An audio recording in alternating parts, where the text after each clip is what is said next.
Welcome back to NEET aspirants. So இன்னைக்கு நம்ம பார்க்க போகிற டாபிக் என்னன்னு பார்த்தீங்கன்னா ஓபிசி சர்டிஃபிகேட். இந்த ஓபிசி சர்டிஃபிகேட் எப்படி எடுக்கணும் அப்படிங்கிறது நிறைய மாணவர்களுக்கு வந்து சந்தேகம் இருக்கு, பேரண்ட்டுக்கு சந்தேகம் இருக்கு.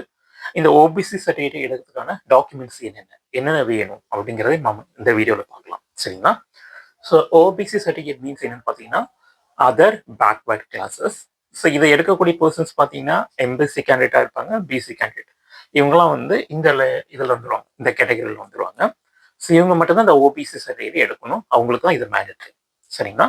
ஸோ அதில் எஸ்பெஷலி பார்க்கும்போது நான் கிரீமி லேயர் அப்படின்னு சொல்கிறோம். சரிங்களா? இதில் என்னென்ன டாக்குமெண்ட்ஸ் தேவை அப்படின்னாக்கா, யாருக்கு எடுக்கணுமோ அந்த பர்சனுடைய ஃபோட்டோ, இண்டிவிஜுவல் ஃபோட்டோ வேணும். தென் ஆதார் கார்டு வேணும், அவங்களுடைய ஆதார் கார்டு அப்டேட்டடாக இருக்கணும். தேர்ட் பார்த்தீங்கன்னா அவங்களுடைய அப்டேட் கம்யூனிட்டி சர்டிஃபிகேட் எடுக்கணும். சரிங்களா? கம்யூனிட்டி சர்டிஃபிகேட் எடுக்கிறதுக்கு என்ன டாக்குமெண்ட்ஸ் வேணும் அப்படிங்கிறது உங்களுக்கு சந்தேகம் இருந்ததுன்னா அதை பற்றினே தனியாக வீடியோ உங்களுக்கு நான் பதிவு கொடுத்துருக்கேன். ஸோ அதை போய் பாருங்க. தென் இன்கம் சர்டிஃபிகேட். இன்கம் சர்டிஃபிகேட் அப்டேட்டடாக இருக்கணும். இன்கம் சர்டிஃபிகேட் பொறுத்த வரைக்கும் பார்த்தீங்கன்னா இயர்லி ஒன்ஸ் வந்து என்ன பண்ணணும்னா நீங்கள் இன்கம் சர்டிஃபிகேட் எடுக்கணும். ஸோ இன்கம் சர்டிஃபிகேட் வந்து 1 year மட்டும்தான் வேலிடிட்டி. ஓகேங்களா? ஸோ தென் இன்கம் சர்டிஃபிகேட் வேணும். தென் ரேஷன் கார்டு வேணும், அந்த பர்டிகுலர் பர்சன் இருக்கக்கூடிய ரேஷன் கார்டு. தென் டிக்ளரேஷன் ஃபார்ம் சைன், அதாவது இதை அப்ளை பண்ணதுக்கு அப்புறம் ஒரு டிக்ளரேஷன் ஃபார்ம் வந்து ஓப்பன் ஆகும்.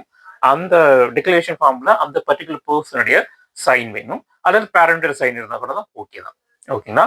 ஸோ இந்த சர்டிஃபிகேட்ஸ் எங்கே அப்ளை பண்ணலாம் அப்படி பார்த்தீங்கன்னா அருகில் இருக்கக்கூடிய இ சேவை மையங்களில் நீங்கள் வந்து அப்ளை பண்ணலாம். தென் அடுத்தது பார்த்தீங்கன்னா இன்கம் சர்டிஃபிகேட் அப்ளை பண்ணுறதுக்கான என்னென்ன டாக்குமெண்ட்ஸ் வேணும் அப்படிங்கிறத உங்களுக்கு நான் வீடியோவாக கொடுத்துருக்கேன். ஸோ அந்த பதிவு போய் பாருங்க. சரிங்களா?